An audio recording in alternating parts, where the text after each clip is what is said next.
Welcome to the Notorious Scoundrels, a Star Wars Legion podcast bringing you the latest news, general perspective, and competitive discussion. Welcome back to the Notorious Scoundrels podcast. I'm Kyle. I'm here with Jay and Lucas. What's up, gentlemen? How's it going? Glad to be here. Me too. I don't know if I've really expressed that very much in the last couple Scoundrels episodes I've been on, but I'm really glad to be here too, Kyle. Awesome. Well, today we're going to talk briefly about the Cherokee Open, which just happened last weekend.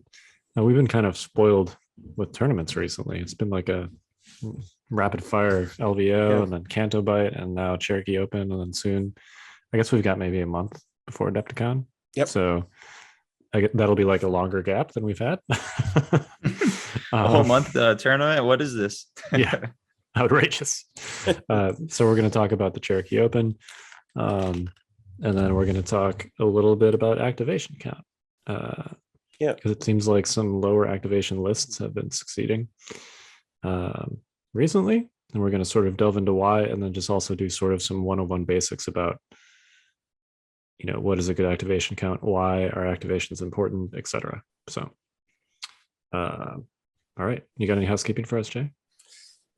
Yeah, we of course have Stormtide season 2 is kicked off. So if you want to get in on that, you could go to stormtide.thefifthtrooper.com. That's our Legion narrative campaign that we're doing, monthly narrative campaign. We have mats and sidebars and order tokens in stock at thefifthtrooper.com. You could check those out.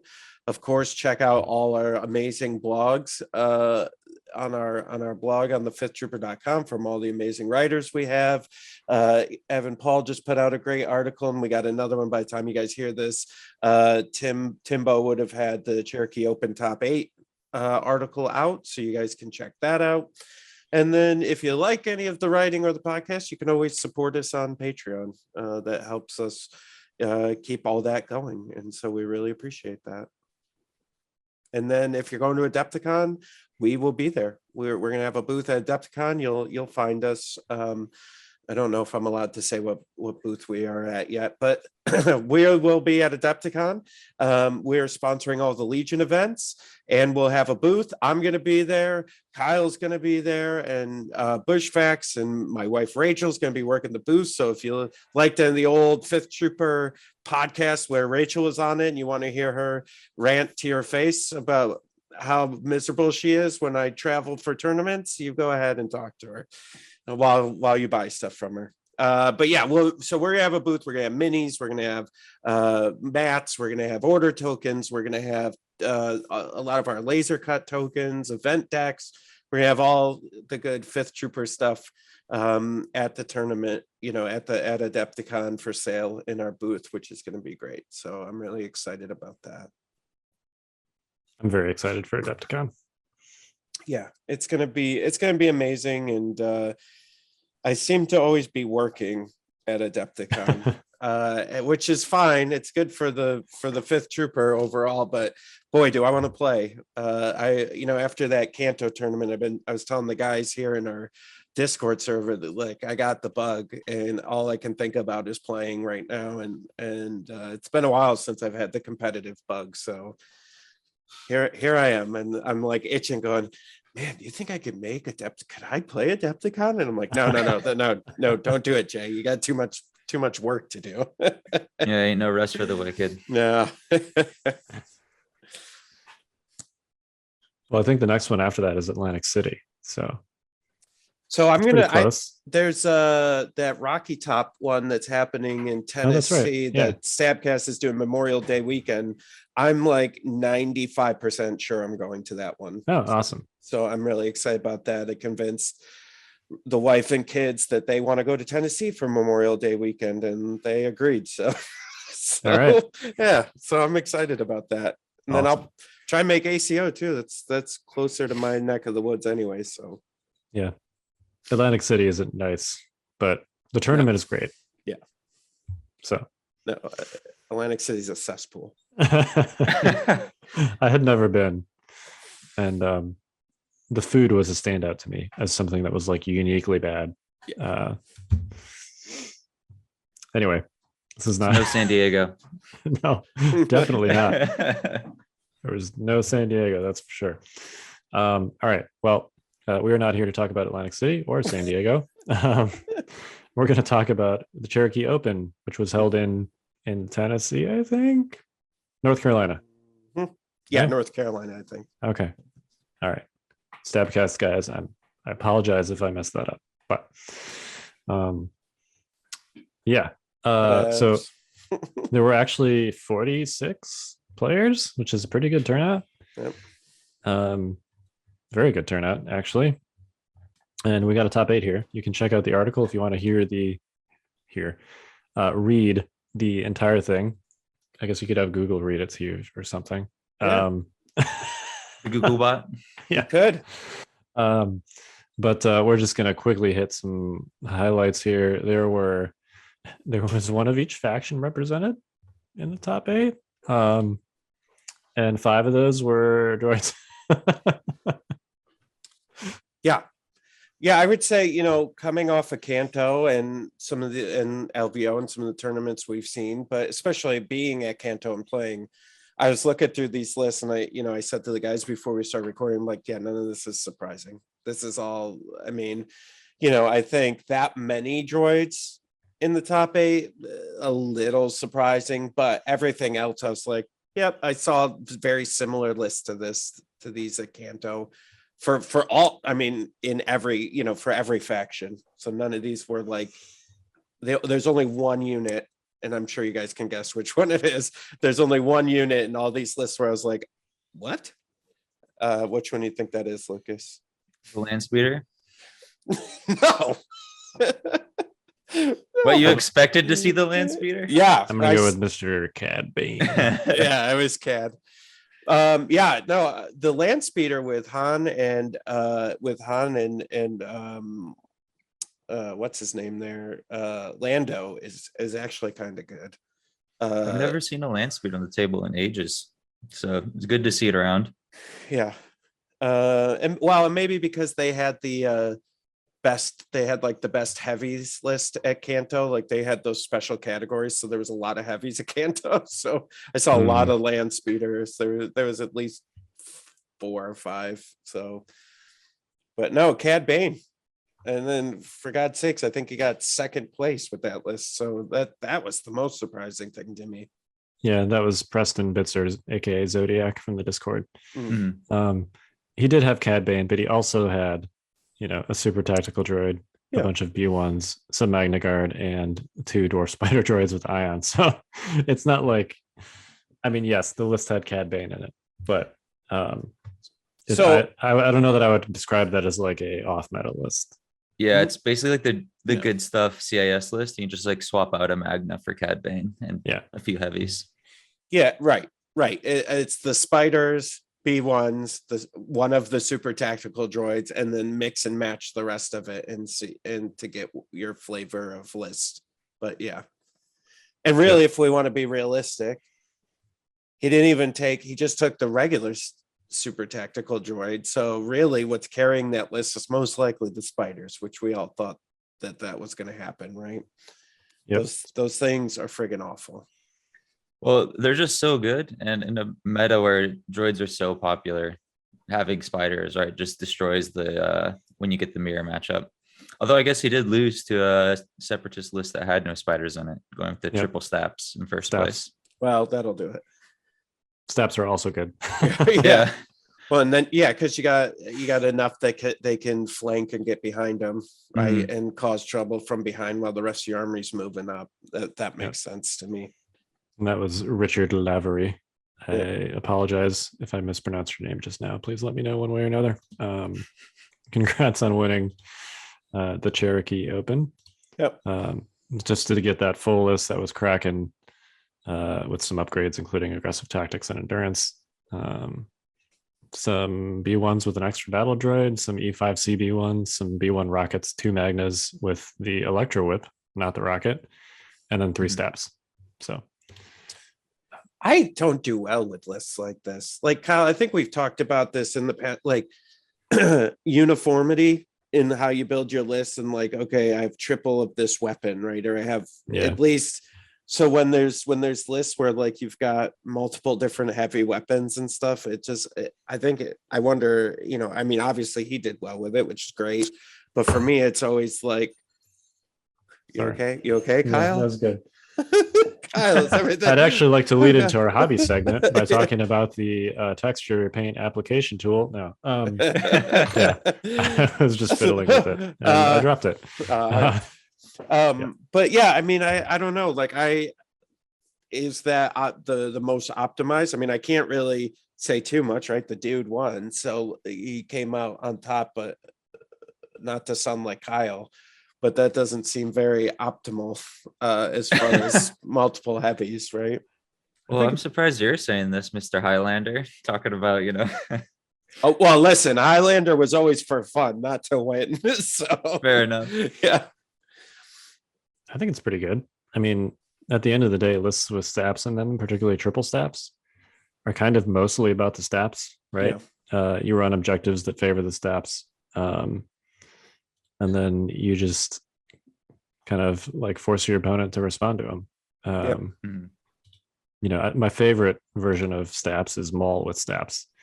That's what Snyder ran at SoCal Open. That's a very effective list because there's basically no objectives that you're bad at, right? You got Maul, who's good at all the force user objectives, and then you got staps who are good at all the mobile objectives. So it's a great list for this meta where you want to be able to flex. But yeah, staps are great. Yep. The other top 4 lists, one was an Empire list, Michael Henry with Vader, Operative Vader. And it's basically Vader dewbacks. He's got Vader, some storms naked, some shores naked, mortar, some snipers, and then some royal guards and 3 dewbacks.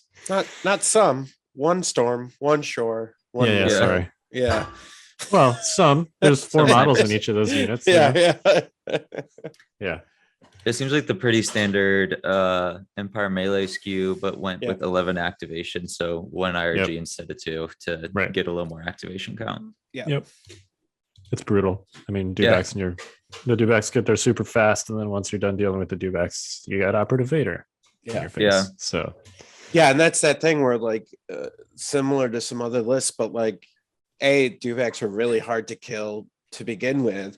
But you're almost when you have Operative Vader and IRG to back them up, you almost are like they're like suicide bombers, right? You're just like, okay, I'm gonna go in, I'm gonna do a bunch of damage, you're gonna kill them, and that's fine. But now you just wasted all these activations and all this energy killing them, and now I have Vader and IRG on the way as well. Usually not on the way, but like in your lines by the time you've actually killed the dewbacks. Yeah. Oh man, it's great that I got rid of these dewbacks. Now I can deal with holy crap. Yeah. And there's Darth Vader. Yep. And my arm is gone because Darth Vader just chopped it off. All right. And the other top 4 list was Yoda Chewie. Yeah. 8 activations. This is Bushman's list, right? This is exactly almost the same. Almost exactly the same. It's 4 points lower, so he must have cut something for a little bit of a bid, but otherwise this looks like recon intels. There's no recon intels on the melee. Okay. Otherwise it's exactly the same as Bushman's Canto list. So yeah, it's a good list. Yep. As we discussed last week on our Contra and GAR episode, Chewie helps get around kind of the vulnerabilities of Yoda, particularly against Han. He gives you two cards that you can play after Yoda uses burst to get him out of dodge instead of 1, which is pretty important against change of plans. So all right. And then the other top 8, there was that Han Lando land speeder list that we mentioned. And then there were 3 droid lists, 2 of which had Dooku, some AATs in there, some Magna Guards, some spiders. So nothing super surprising. Yeah. Hodgepodge of all the good stuff, which is basically the entire separatist faction right now. Yep. I have to say the one promising thing, and not just because I played it at Kanto, but the one promising thing I've been seeing for Rebels, which I always wondered, and I think it was the points reduction, but like Rebel vets and the medium blaster are really good. really, really Yep, good. very solid. Yeah, and Mhm. so I'm glad they're seeing a lot more play now. It's just, it's interesting seeing them on, and I think there's still other combinations with the normal Rebel Trooper units that are still very good too, but there's just so much to play with. It's just good seeing some of these units get on the table more. Yep. Yeah, I mean, other than all the droids, there's some good variety here. Yep. Yeah. I mean, but at least each of the droids is slightly different, right? There's not one clear strongest list. It's just kind of like Separatist has what about 8 or 9 units? They're all really viable, and you kind of just mix and match those, and you have 5 of these lists. Yeah. Yeah, they've got different upgrades, and Yeah. I mean, the There were- common things are B1s and spiders, right? Those are the most. and Magnus. Yeah. Yeah, it's not like there was a time period doing like the clone standby sharing meta. Mhm. I think there was an Invader League where I don't even know what the number is. It was more than 10, but there were a significant number of Republic lists that were exactly the same down to the Yeah. upgrade. It was like Rex, a bunch of phase twos, arcs, and they were kitted out. Like all the upgrades were the same, all the unit choices were the same. They were literal photocopies. So at least we're not there with these droids. At least there's different kinds of droids lists, even if they mix and match similar units. So Yeah, I mean, I think that's where each faction wants to eventually be, right? Where the faction is strong, you can just mix and match all the stuff in your faction. yeah, I'm a little sad that all the imperialists that we're seeing in these top X are Vader dues. Yeah. Like every one Fair of them, enough. Vader dues. Yeah. I think I don't know. I think it's just the way it is right now. And I think something's going to come back up. I guess it's just because I'm not playing double heavies. That's why you're not seeing those on the top list right now. But Yeah. Well, I got one for you guys. I think is really good that nobody really played. And I've been on this train for before all the changes to Vader. I think a Callus Operative Vader list is really, really good. Really good. And it's just trying to figure out the combinations of the rest of the list. But like you could do a Callus Operative Vader IRG with like 2 shores, 2 mortars, and 3 snipers, and like it's pretty nasty. Yeah, that could be pretty good. Yeah. It doesn't do well against Dewbacks armor. cost like 40 points less than Callus or whatever it is once they're all kitted out. Yeah. Because that's the tough part, right? I think that the really tough part is Vader's so strong right now, and Vader kind of single-handedly keeps down, I would say, like pure gun lines. Force users between burst of speed and Vader, you really can't pull off a pure gun line with GAR or Empire, right? Because they just shred those red saves. You need a way to deal with it. Then the best way to deal with it is Vader and Dewbacks, which also happen to be like some of the best units in the faction. So it's like they're hyper competitive. And if you don't take them, you are just like disadvantaged in certain matchups, right? Like Empire gunlines are great right now, but they just can't deal with burst of speed Luke or Darth Vader. And so it kind of pigeonholes Empire into, you kind of want a Vader, you want some Dewbacks in there. And then you can still build a gun line around it if you want to, because the gun line's still great, but you kind of need those things just to survive. Yeah, it's kind of like back in the days of the Tauntaun meta when not only were Tauntauns extremely good generally, but they were very specifically very good against rebel lists that did not include Tauntauns. So if you ran a rebel list without Tauntauns in it, not only were you not running Tauntauns, but you were going to get stomped in the mirror by other Tauntauns. So yeah, I feel the same way right now about Dewbacks and about Vader. So a little unfortunate. We'll see if that evolves over time. But anyway, should we talk about activation count? Because there is an 8 activation list amongst those that we just talked about. And indeed, John Bushfax Bushman, who, by the way, I apologize for last week. We said he was going to be on this week. Like I think I said it like 3 times. Yeah. Clearly he's not. Yeah. Clearly Surprise, he's not it's just here. me. Yeah. I just messed up the schedule. That's my fault.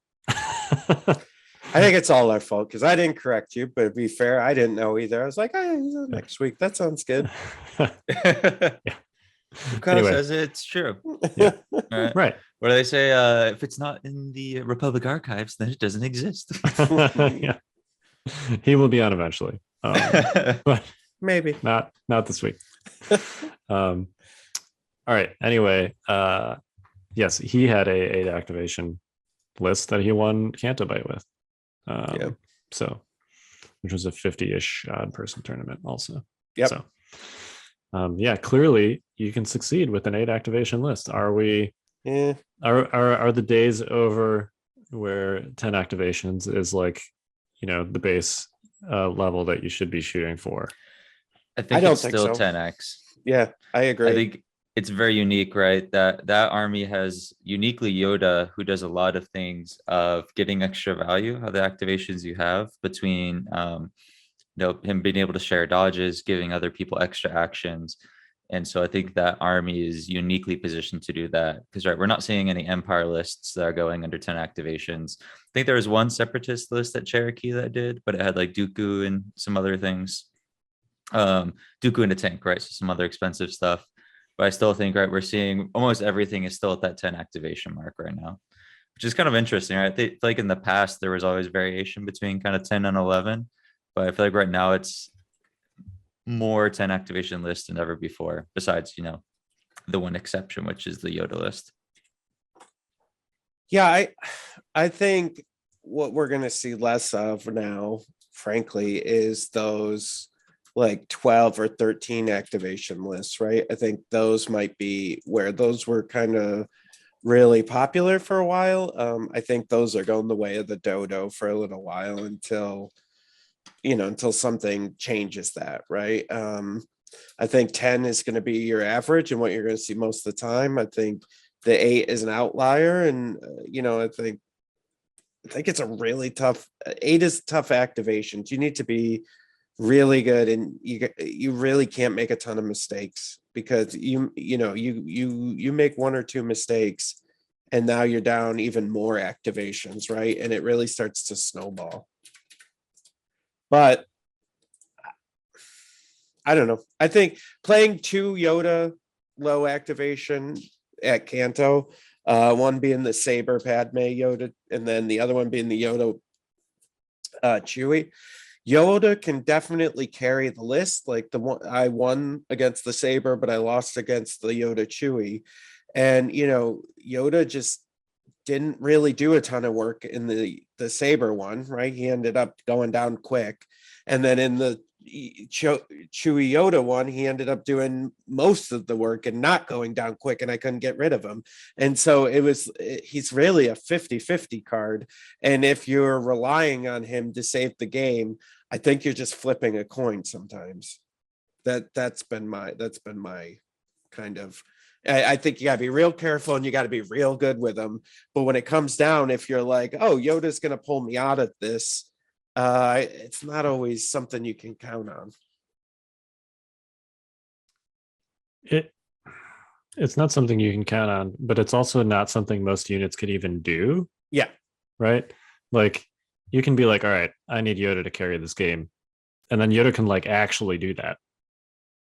You for the most part, you're not going to be able to be like, all right, you take it even another expensive unit. I need this AAT to just put this game on its back and solo this game for me.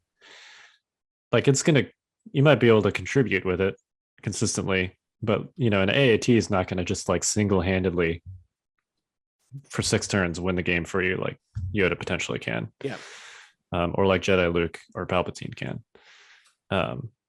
So I'm with you that Yoda is a very surgical, high skill cap piece.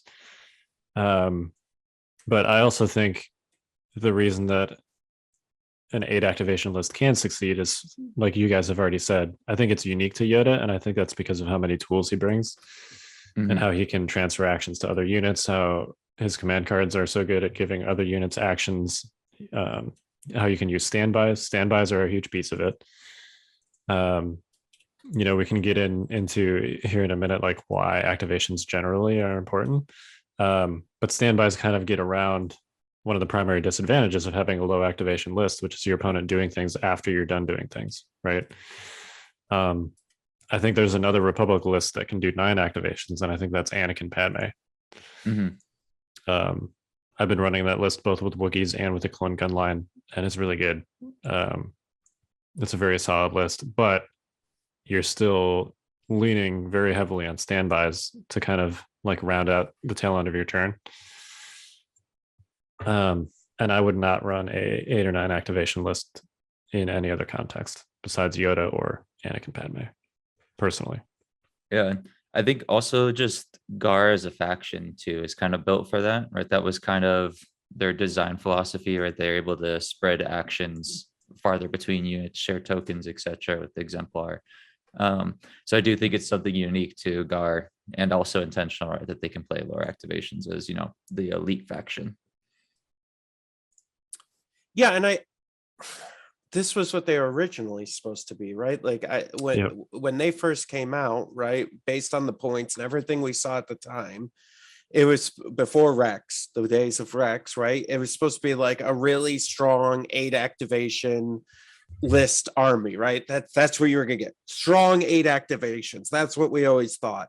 And then Rex and arcs and all this stuff started coming out, and then that blew that out of the water. But I think we're getting back to what originally they were supposed to be, and we were all okay with them being highly strong. Like I'm okay with Yoda in the way it is now, because they have to do it at 8 activations, which gives me 2 to 4 activations extra over them, right, to make up for Yoda. I'm fine with that. But if something happens and they can put Yoda and Chewie and all this other stuff and get 10 activations, well, then we got another problem, right? Like, so we got to be careful.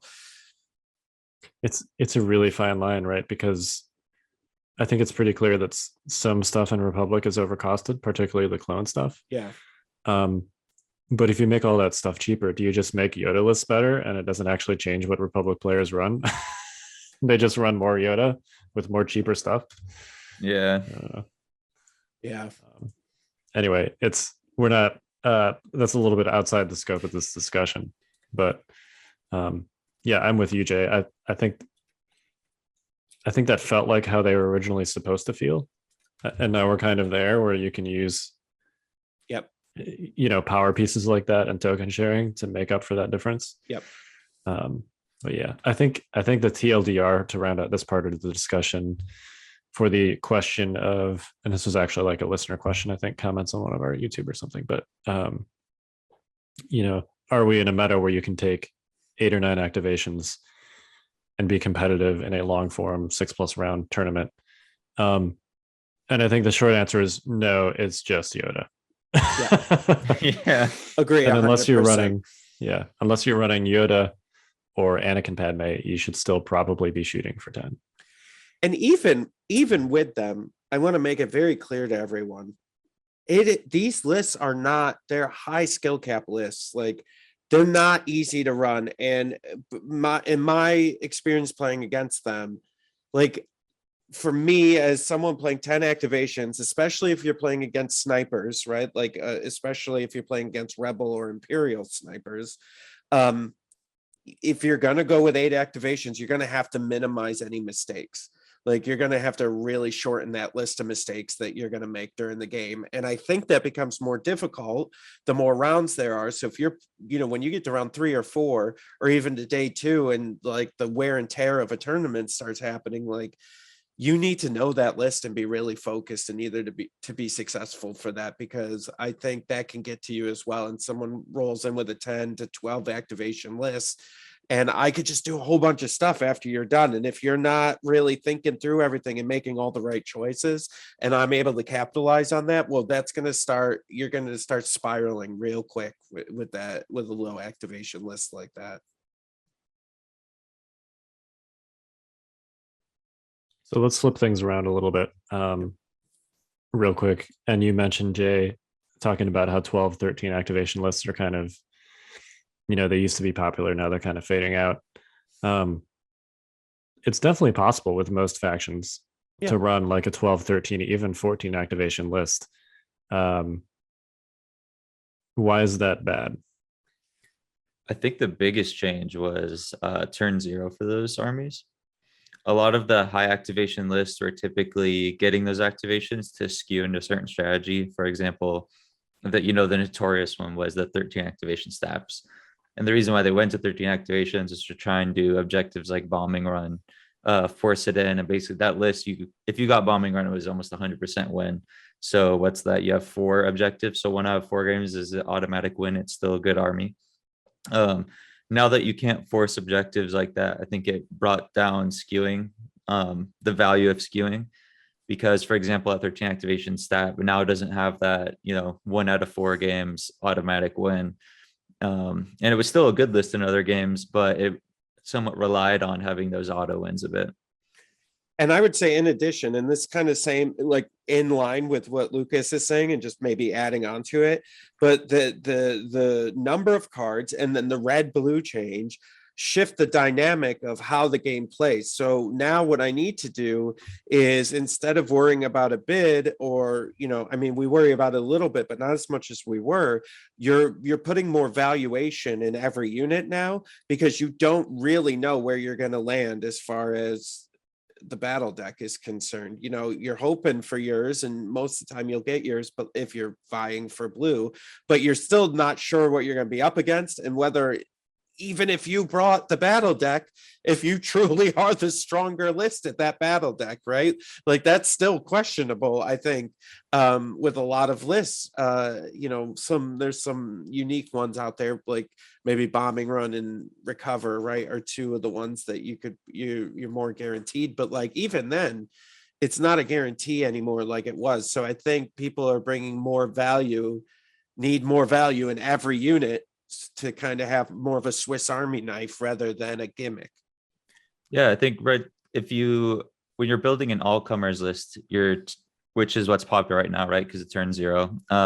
You need units to address different things, and so it makes it so you can't skimp in one area. Like, that stat list would struggle with melee threats, which I think is another reason why we don't see it as much. So now, right, you're taking some melee threats, some fast things, and when you're taking all these different options, it makes you closer to 10 activations, since you can't drop any aspect to skew. The one exception to that, right, is the melee skew, because it takes an opposite thing where it just says, I'm going to table you instead of worrying about turn 0. But I think a lot of other armies are getting closer to 10 activations because you're trying to bring a very balanced army that can handle most things. I do want to tease something out a little bit, though. And my question essentially, is it really the turn 0 stuff, or was it just that the 13 activation list concept was maybe just not ever as good as people thought? Like, I can't think of a tournament that was actually won by a 13 activation stat list. Yeah, I think it was a flash in the pan. I would say that I could think of some good 10 or 12 activation lists, like specifically double air speeder. You could get some 12 activation double air speeder lists that are really, really solid. I just think,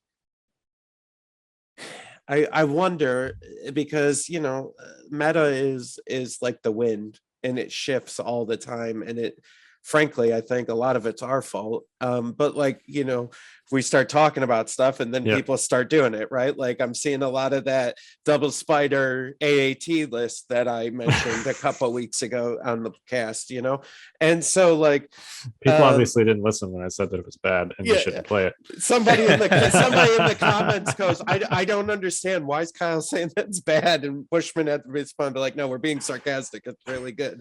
But yeah, I think the thing is, right, really, this is all just talk at this point, because we're in such a wild west as far as meta. Like, I think there's lists out there that are really good that we haven't even seen it play, right? Like, Kyle, I think we could all agree right now, a double air speeder list is really good, and we just haven't seen a ton of those. Like, we've seen a couple over the last 8 months. Kyle, you were one of them, but like, it's a really, really good list. We just haven't seen it because I think there's so many other really good lists and interesting combos, and people are just playing those. So I don't think we'll get back to a world of like 13 or 14 activations, just because the way the objective deck and red and blue changed.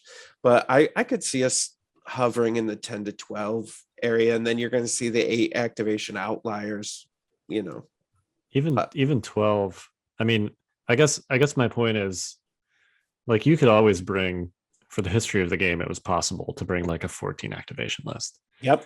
And people tried it, but like those lists are bad. So just like we're saying, you have to be really careful and really intentional about running an 8 activation list. What we're definitely not saying is that activations are inherently good. Yes. There's definitely like a sweet spot, because if you take too many units, then all your units are going to suck. Yeah, you're not backloading for anything anymore. Right. Like you need upgrades on your stuff. Yeah. And that's why I feel like things have kind of settled right around that 10 activation area, because that's kind of the sweet spot where you can have like enough units to do stuff, but most of those units still have upgrades on them. Yeah.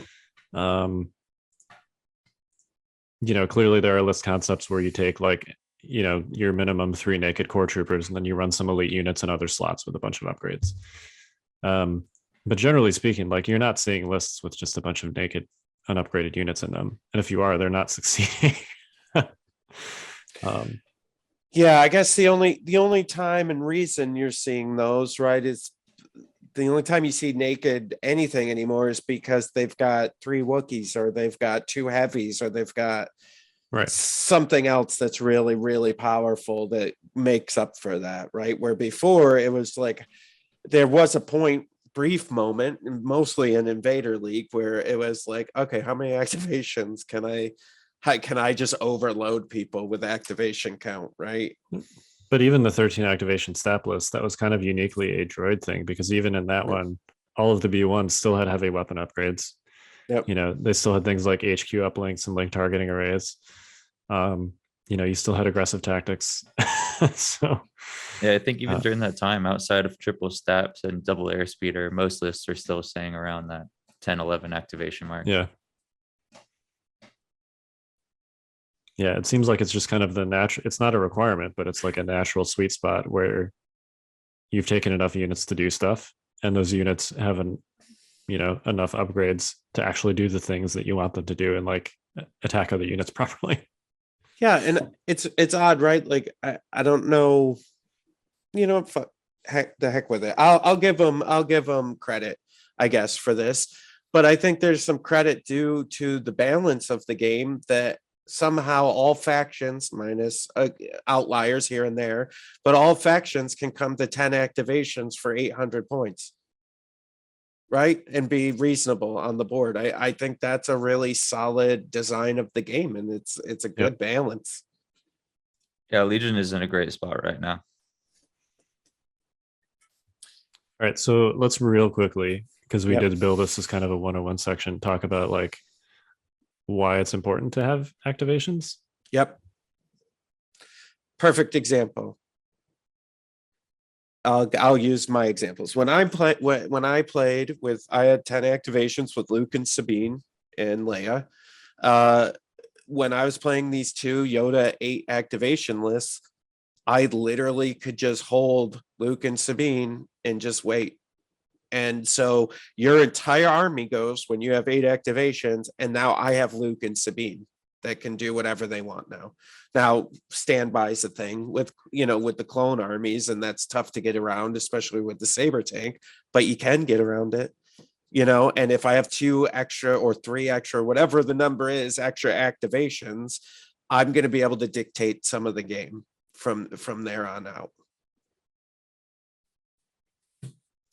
Yeah, by postponing your main focus pieces and allowing heavy hitters to go later, you're essentially giving them like perfect information on what you want to do, because at this point, a majority, if not all of your opponent's army is gone. And so now you can do whatever you want with no surprise factors, right? The turn's going to end, and then it's the next turn. There's, no gotcha or something that's going to pop out. And so a real great part with that is, especially for right now, right, we're seeing a lot of lists with heavy focus pieces, whether it's force users, heavies. With activations, you can delay activating those units and then get really, opportune moments to go in and attack and different things. You kind of get the last word. Yeah, and clearly there are ways to mitigate that, like we already talked about with things like standbys. Yeah. But yeah, generally speaking, and this is also why it's important to eliminate activations over the course of the game if you can do so.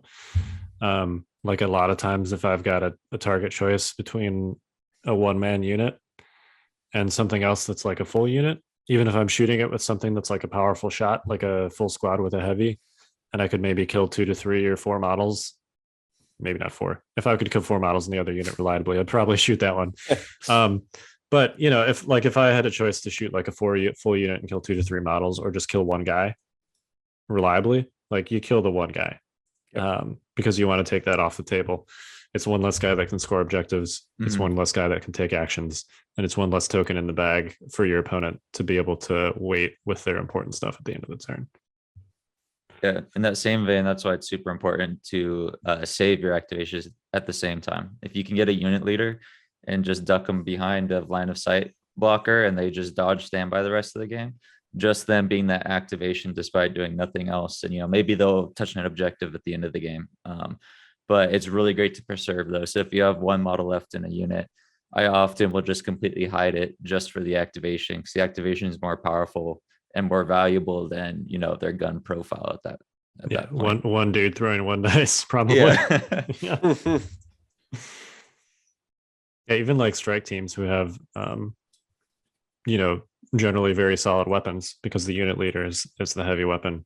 Once I lose a model in a strike team, that strike team is hiding the rest of the game. Yeah. It's functionally, you know, a pass activation, because exposing that one model's too risky usually. Yeah, and there, I mean, I'm sure we all have stories. Like, how many times has that, Lucas, that one stormtrooper unit leader saved you a game, or like, you know, like, or that one sniper team that's got one mini left and he's just holding that back, you know, that back objective. Like, yeah, even one mini can win or lose you a game. Like, that's, yeah. Especially late in the game, because if you have a couple like that, right, you're typically moving to the center of something to score an objective. If your opponent wants to shoot all these single man models that are popping out the last minute to score, right, those are they can't be double moving. They also only have so many units that they can shoot with, and so often I'll have games where I'm really heavily behind on attrition, but I've knocked off more activations, and just by, you know, maintaining those activations behind something at the end of the game, I have that activation advantage and can even safely move them in. Because say, right, say you're really behind on attrition, and let's say, you know, 2/3 of your army's gone. You got like a force user and like 2 core on your opponent's side, but they haven't killed any of your activations. You got a bunch of one-man units on your opponent's side. They're probably ahead. They got 6 full activations, but 4 are fully gone. At that point, right, on the last turn, you have like 4 free activations that can go in. So it doesn't matter if they're a one-man sniper, a one-man stormtrooper, all those people can now score with impunity. Yeah, I mean, key positions, intercept, like these are all really powerful. Like, okay, I'm up 2 activations. You're done. I now have these 2 minis and 2 different units, and they're just gonna go score on the objective, and there's nothing you can do about it. Yep, it's all about the thumbs. Yeah, we joke that you need to have thumbs, but there are a lot of objectives that require trooper units, trooper models, to interact with things. And if you kill all your opponent's thumbs, then, you know, they can't pick up boxes. So let's see. I mean, the other thing, you know, higher activation counts do for you is, we were talking about that well-balanced Swiss Army knife, right? Like, if you can get to 10 activation reasonably and you're not skimping out on stuff, well, you're going to just have more options and more answers for stuff. It's not even an out activating thing. It's a more of a, okay, I've got 3 snipers. This saved me, right? So like heavy units, especially with rebels, or, you know, rebel specifically are really good snipers, but rebel or imperial snipers, right? Like they can roll crits, and like it's just nice to have these answers and things you can do in a list, you know, and you can only do that through having a number of activations. and so when you're thinking about building your list, if you're not putting Yoda in it and you're thinking, should I put Boba Fett in or should I put 3 snipers? The answer is always 3 snipers. Always. I don't know about that. Boba Fett versus 3 snipers. It's always 3 snipers. First of all, Boba Fett is like 25 points cheaper than 3 snipers. Yeah. But I also don't think that's always the answer either. Yes, Look, it is. Do not listen to him. You're right. What do I know? Put snipers in. I don't know. Have you won anything with Boba Fett? With Boba Fett? Yeah. Specifically? Yeah. All right. Well, there we are. Jay, have you won anything with Boba Fett? No one has. The only person that has was Luke. I was going to say. Yeah. But that was like I was in that game. I remember. That was like 5 years ago. And there's so many things have changed since then. Yeah. That's true. But Boba Fett's still good. Don't let Jay tell you otherwise. He is not. As someone who played a lot of double bounty and kept on telling myself he was good, the moment I started using like Vader and dewbacks, Legion got so much easier for me, man. Oh yeah, I mean, double clearly, bounties. like, look, Vader is a thing that exists, and the answer of should I take 3 snipers or should I take Boba Fett is neither. Just take Vader instead. Right. Yeah. That fair. I guess There's the correct answer. and maybe Yeah. that was like a very sarcastic, like, Yeah. but what we're saying is, sometimes you really need to think if that one strong, expensive activation is really going to help you on the table with all these different situations you're going to run in, or can I put in 2 or 3, full teams of snipers or full team of stormtroopers with a heavy upgrade, and is that going to be more effective to have 2 or 3 of these versus having this one more expensive unit? Now when it comes to Vader, of course the answer is always Vader, but Right. with other stuff I think it's more of a toss-up. We are often also bringing those cheaper things to support a more expensive unit, right? In the case of a lot of Vader armies, for example, if you're doing the Vader melee skew, you're taking naked core troopers, and if you're doing a Vader gun line, you're usually taping 3 snipers or so. Yep. And the reason why is those activations add extra value to those expensive units, so that while Vader costs almost 200 points, if you give him activation padding, he easily makes that up in points. Yeah, it's more like why not both, right? Yeah, exactly. Like you take the snipers because you're running Vader. You don't take the snipers instead of Vader. Yeah. Right. Yeah. But I think I've seen a lot of people make decisions, just because, and listen, I get it. This is a game. We all love Star Wars. We want to take cool stuff. I totally get it. But if you really want to be successful, this is more like, hey, I want to be successful in a tournament, not I'm going just for cool factor. Like if you're going just for cool factor, then play a Highlander list with Vader Lat, like Evan did, right? Like, okay, that's super cool. But if you're going to try to really effectively win and optimize your choices, then these, sometimes you need to look and go, well, why am I taking this and this and this when I could just be like, be more optimal with my decisions here to effectively handle what I'm going to be up against. There's an old article at this point on our site, but if you Google it, it's called Competitive List Building for Dummies. Some of the unit specific stuff is pretty dated, but the bit on activation count and activation timing and stuff is still extremely relevant if you want like a more long form, discussion on how do I know that I have enough? How much is too many? What's the point? Sort of thing.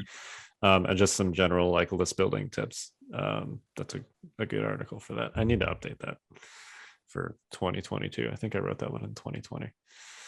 Yeah, probably. Yeah. Lots changed. Changed. For sure. But the core concepts are still fundamentally the same. Yeah. So, speaking of, let me ask you this. This is the thing I find the most interesting. So they did that form, and I think we've talked about this in the past, but I just thought I'd bring it back up because why not? Why not add a little controversy? This was a pretty easy episode, so I'm going to add some controversy to it. So they put the form together, right, for all of us who had our world's invites Yeah. from the past, and then now they're adding new world invites to it. Do you think, I think the answer is yes, but do you think most of those people who got those invites from RPQs or primes and all those different things, have they been keeping up, or have they been siloed in their local store meta? I think it's pretty mixed. Yeah, I'd Like, say both. I know some people that have invites that don't even play the game anymore, Yeah. just because they move into other things. I also know some people with invites that are, still on the cutting edge of all that. Yeah. So I think they have to give out new ones. But I also see why they're keeping and honoring the old ones. Because Sure. my view too is like for worlds, right? The more people that show up, even if they're not as cutting edge as they used to be, the more the merrier. Make it a more round tournament, right? Yeah. If they're not cutting edge, they'll just be, they'll be a, someone who loses on the way for someone who is so cutting edge. You kind of dug yourself into a hole there. Yeah. Oh, I was just watching him do it. I See, know. you fell into a classic trap, Lucas. We've done this before. All right, second question to change the subject here for Lucas Mercy. How many people who got some of those original, the RPQ or the Prime invites, still have their card from those invites? That's another good question. I got this I have thing. no idea. I I still have mine. It's stored away. I think mine is somewhere. Yeah. Yeah, because like I was talking to somebody the other day, because they switched them to Prime, but Primes, right? But I actually got mine from an RPQ, which was the original store championships. Yeah. And I've got like one of these glass trophies. Yeah. Those are really nice, actually. Yeah, Yeah. these were really, really nice. Yeah. I was sad when they stopped those. Yeah, I think this was like one of the last RPQs because it was Mhm. April Yeah, and I 2019. have the same little one. And I found my card. Oh, my camera's going all wackadoo, but I found my card the other day, and I was like, "Oh yeah, I probably might need this." Yeah, you might. Yeah, but and then it got me thinking, like, how many people who went to these primes and RPQs actually have that still and didn't lose it somewhere? Yeah, I I'd still imagine got it's it. a non-zero. Yeah. Yeah. I still have mine, but I'm like super type A, hyper organized. So I understand not everyone is as OCD Dude. about other stuff. I'm the opposite of that. I'm like, just out of pure luck, do I still have that friggin' thing? Like, it's just pure luck. Same. Yeah. Yeah, I'm excited. I mean, all right, let's get into a little bit more real quick. I know we're trying to wrap up here, but just if you guys wanted to throw out a guess, when do you think they'll have Worlds? Because they said they're going to do it this year, right? So when do you think it's going to be? And where do you think it's going to be? Do you think it's going to be at a big event? Do you think that they're going to have their own event? What do you think they're going to do? So they announced they're going to have a 2022 Worlds. Yep. Okay. Dang. Right when I'm moving out of the country. Yep. Where are you Well, going? I'm going to Deutschland. Yes. Sehr Yeah. gut. Deutschland. Yeah. Awesome. That's very exciting. So I'm bummed, right? I missed the timing. Now, I used to be, like everyone complains about, they're like, it's not Worlds, it's in the US. And I was like, no, it's great. Keep it here. And I'm on the other end of that. So you're not having to eat my You'll own just have Worlds. to and fly being back. Like, there's Yeah. more people in North America. Just come here. Well, if everybody gets in the storm tide, Lucas, if we could get all our listeners to get storm tide this month, we'll fly you back from Germany. Okay, pal? Dang, you heard it here. So We're just- sign up for storm tide to get Lucas at Worlds. They've actually said that I'm the last Imperial player on this cast, right? Someone has to rep after Jay betrayed. You know what it was? Somebody said that they're like, oh, Jay on the RG traders will be shot. Jay, this episode, hey, I've joined the rebels. You know what it was? There's just too many Imperial players on this cast. I had to do something different. there you go. I get, having to be compared to me must be a tough position to be in, so I get it. Yeah, it's been really rough for me. I've lost a lot of nights of sleep. Kyle, that laugh hurt more than anything Jay's ever said to me. Yeah. Yeah. No restraints laugh. I was, Lucas, I was going to say something really good, and then he laughed. So it's like that. And I was like, That I don't laugh even, stung worse Yeah. than any disc could have said. that's your going away present. There you go. Well, I hope that you fly back. My guess, to answer your original question, Yeah. they have said that it will be in quote late 2022. Yeah. Whatever that means. I'm gonna say like November. I don't know. I'm gonna say like as late as possible. Yeah. So FFG used to do the X-Wing Worlds and the Armada Worlds in late October. Okay. That's how they used to do it. But then I was thinking, because FFG was leaning towards Adepticon was going to be Worlds in 2020. And so if they do it in late 2022, there isn't really a ton of big events around then. So my gut is telling me they're going to do their own like event for it somewhere, I would guess. Would be cool. That would be cool. I mean, it seems like that's what they're saying. Yeah. They haven't identified a convention that they're going to be doing it at. Now, I think the latest one is Nova Open, which is in early September. PAX Unplugged is usually October, but that's somewhat of a big one, but not as, It's never been as big for Legion. right. If you were going to do it at an event, you would do it at Gen Con or Adepticon. Those are the Right. two you would do it at. Yeah. And Gen Con's in what, July? July, August? August. Yeah, Yeah. So somewhere around there. Yeah. So they've said late 2022. So that seems to indicate that they're going to probably do their own thing, but I guess we'll Yeah. see. Yeah. I'm guessing probably November, December too. Right. They haven't done too much with OP for Legion. I know they've been building towards it. So I'd expect later rather than sooner. Well, from what it looks like, what some of those pictures they were showing, they're just reusing some of the 2020 stuff for OP kits. It's definitely, did it even say 2020 on the giant dice? Yeah, it did. Yeah. It's pretty clearly like the leftover stuff that they had from 2020. That they You know didn't what? use.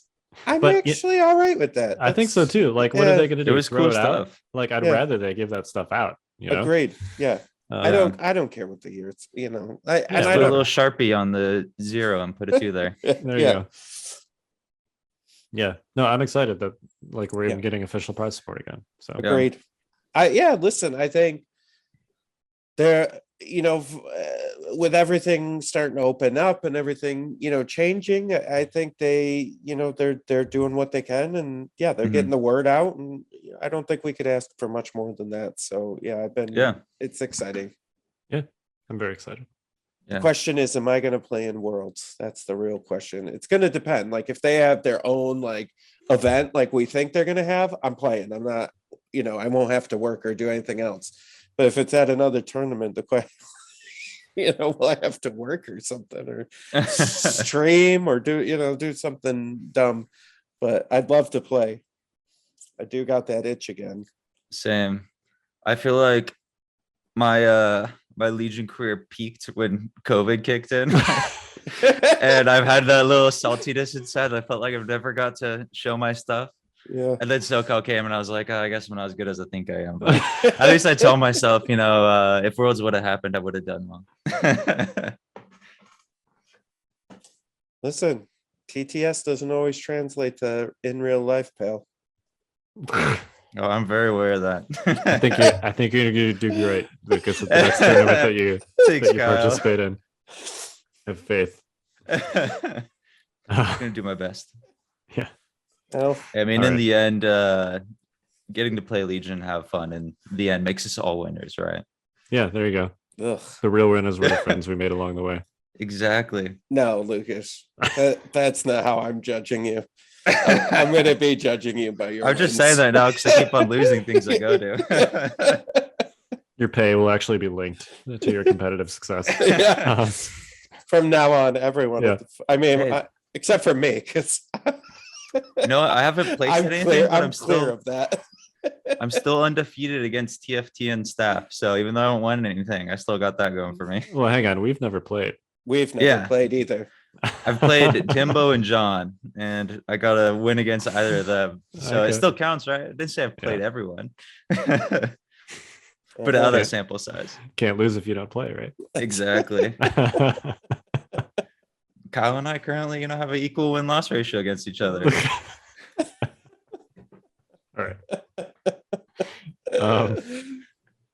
Speaking of TTS, Invader signups start in 15th. March. March 15th of March. Yeah. So that'll be fun. Spoiler alert. Lucas, you joining? You gonna do Invader League? I graduate around that time, so this might be my first Invader League I don't do, but we will see. Wow. Yeah. Well, I have a huge announcement, everyone. I'm going to be playing in Invader League this season. I couldn't take the heat. I'm Good on scared of you, getting Jay. matched up against you after talking all this trash. I'm really excited. For now, round robins is going to kill my soul, but for now, I'm really excited. Watch us end up in the same group. Yeah. me, you, and John. Yeah, they're doing it, but we won't be in the same group as John because they're doing it by regions now. So they'll be like East Coast, East Coast, West Coast. Oh no. Yeah. So we have a good chance of being in the same group. So many good people on the East Coast. Oh, I know. God. There were people on the Discord being like, can I play in West Coast even though I live in the East Coast? Yeah. That is gonna be the murder bracket. Oh my God. It's gonna be brutal. Yeah. All right. Well, gentlemen, have any final thoughts? I guess we're all winners for playing Legion, according to Lucas. Hey, I think everybody's that's a true. winner. Yeah. You also play better when you're having fun, right? I think that's a fact, right? There's stats to back that up. No, I do not play better when I'm having fun. If I'm having fun, it means I'm playing bad. If I'm miserable, it means I'm doing well.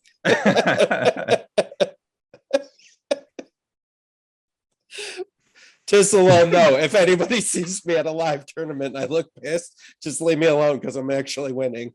If I look really happy and jovial, I'm not doing well. All right. Noted. All right. Well, we're the Notorious Scoundrels. I'm Kyle. I'm Jay. I'm Lucas. Stay fresh, cheese bags.